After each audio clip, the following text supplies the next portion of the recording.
آقا کریم بیٹھے تھے کہ ایک شخص آیا، صحابہ فرماتے آثار سفر اس کے بدن سے حویدہ نہیں تھے، سفید لباس پہنا تھا، سیاہ اس کے بال تھے، اور وہ مدینے کا رہنے والا نہیں تھا لیکن مسافر لگتا نہیں تھا، اور حضور کے سامنے وہ دو زانو ہو کے بیٹھ جاتا ہے اور حضور سے مختلف سوال کرتا ہے، اور جب آقا کریم اس کو جواب دیتے ہیں تو وہ کہتا ہاں بالکل آپ نے سچ کہا۔ تو ہمیں حیرت ہوتی ہے کہ یہ بندہ خود ہی سوال کرتا ہے تو خود ہی تصدیق کرتا ہے۔ خیر جب وہ چلا گیا تو حضور نے کہا عمر جانتے ہو یہ شخص کون تھا؟ تو کہا حضور اللہ اس کے رسول جانتے۔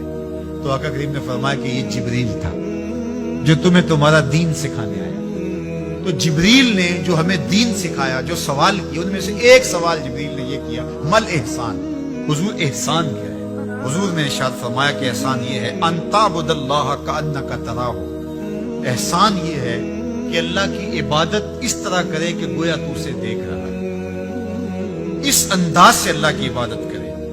فَإِن لَمْ تَكُنْ تَرَاهُ فَإِنَّهُ يَرَاكَ، اور اگر یہ کیفیت تیری پیدا نہیں ہوتی کہ تو اس کو گویا دیکھ رہا ہے تو اس کیفیت میں ڈوب جا کہ وہ تجھے دیکھ رہا ہے۔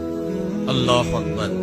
حضرت عقبہ بن عامر رضی اللہ تعالیٰ عنہ فرماتے ہیں میں حضور کی خدمت میں حاضر ہوں، حضور نے یہ بات ارشاد فرمائی سل من قطعک وعات من حرمک واعف عمن ظلمک، تین باتیں جو تجھ سے تعلق توڑے تو اس سے تعلق جوڑ، جو تجھے محروم رکھے تو اس کو عطا کر، اس کی جھولیاں بھر دے، جو تیرے اوپر ظلم کرے تو اس کو معاف کر۔ تو حضور نے یہاں صلہ رحمی کا حکم دیا۔ حضرت عبداللہ بن سلام رضی اللہ تعالیٰ عنہ فرماتے ہیں کہ میرے حضور نے فرمایا یا ایھا الناس، اے لوگو افشوا السلام، سلام عام کرو، اس سے محبت بڑھتی، پیار بڑھتا۔ دوسری بات وَأَطْعِمُوا الطَّعَامَ، لوگوں کو کھانا کھلاؤ، ضرورت مندوں کو کھانا کھلاؤ۔ حضرت سیدنا شیخ عبد القادر علیہ رحمہ و رضوان آپ فرماتے ہیں کہ آدھا فقر، غریبوں کو، مسکینوں کو، بھوکوں کو کھانا کھلانا اور ننگوں کو لباس پہنانا، باقی سارا آدھا فقر ہے۔ لوگوں نے سمجھا کہ دربار اونچا ہو تو فقیر بڑا ہوتا ہے، گدڑیاں پہننے سے فقیری ہوتی ہے۔ آدھا فقر، بھوکوں کو کھانا کھلانا اور ننگوں کو لباس پہنانا۔ فقیروں کے لنگر اس لیے کبھی بند نہیں ہوئے۔ بلے شاہ بولے اٹھ کھڑکے دکڑ بجے تتا ہوئے چلا، آن فقیر کھا کھا جاون راضی ہوئے بلا۔ فقیر اس میں خوش ہوتے ہیں۔ یہ فقیروں کا نظام حضور کی احادیث کا خلاصہ ہے۔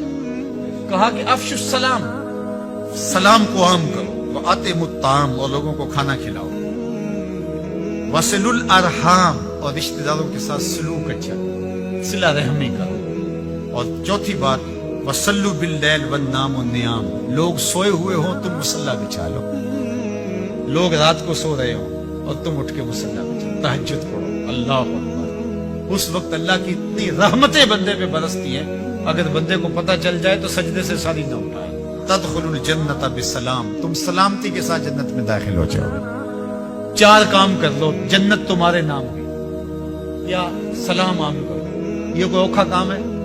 مول لگتا ہے، کوئی بل آتا ہے؟ دوسری بات وَأَطْعِمُوا الطَّعَامَ، لوگوں کو کھانا کھلاؤ جتنی تمہاری گنجائش ہے۔ میرے حضور نے فرمایا تھوڑا سا پانی زیادہ ڈال دیا اور شوربے کی پیالی ہمسایوں کے گھر بھیج دیا۔ اپنا کھانا تو پکاتے ہی ہو، تھوڑا سا زیادہ پکا لیا کرو، ایک آدمی کا روز زیادہ پکا لیا کرو، اگر زیادہ گنجائش ہے تو زیادہ پکا لیا کرو۔ تیسری بات وَصِلُوا الْأَرْحَامَ، صلہ رحمی کرو، رشتہ داروں کے ساتھ سلوک اچھا کرو۔ ہم کہتے ہیں کوئی اینٹ مارے گا تو ہم جواب میں پتھر دیں گے، کوئی ایک قدم پیچھے ہٹے گا ہم 10 قدم پیچھے ہٹیں گے۔ میرے حضور نے فرمایا نہیں، 10 قدم پیچھے نہیں ہٹے، وہ جتنا مرضی پیچھے ہٹے تم آگے بڑھو۔ اللہ اکبر۔